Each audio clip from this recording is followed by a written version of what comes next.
Tara, magluto tayo ng mabilisang pulutan. Meron tayo itong sisig bangus. Meron tayong boneless bangus. Lagyan na natin ng salt and pepper. Maglagay na rin po tayo ng oil. Pan-fry muna natin yung ating boneless bangus.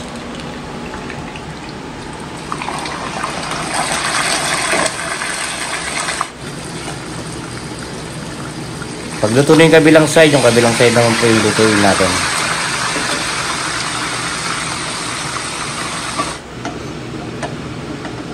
Pagluto na po yung ating bangus, set aside muna natin. Cool down lang po natin. Then, himayin na po natin yung ating boneless bangus.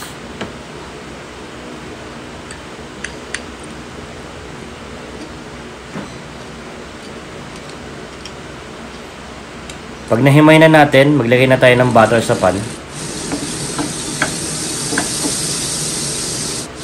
Maglagay na rin tayo ng onion and garlic. Saute lang po natin ng maayos. Then mag-add na tayo ng siling green, siling pula.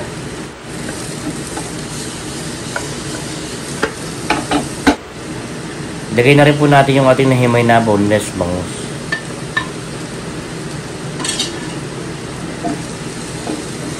Haluin lang po natin.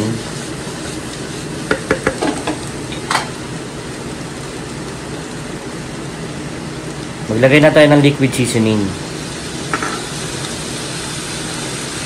Maglagay na tayo ng salt and cracked pepper.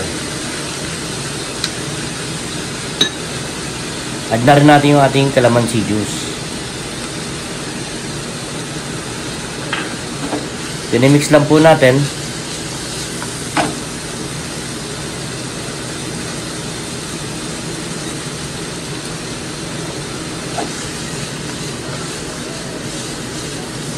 Halu-haluin lang po natin.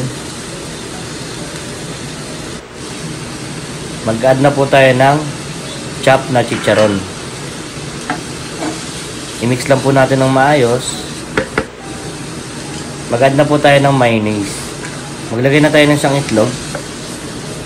Haluin lang po natin. Yan, luto na yung ating sisig bangus.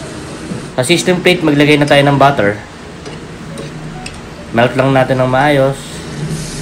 Then add na natin yung ating sisig bangus.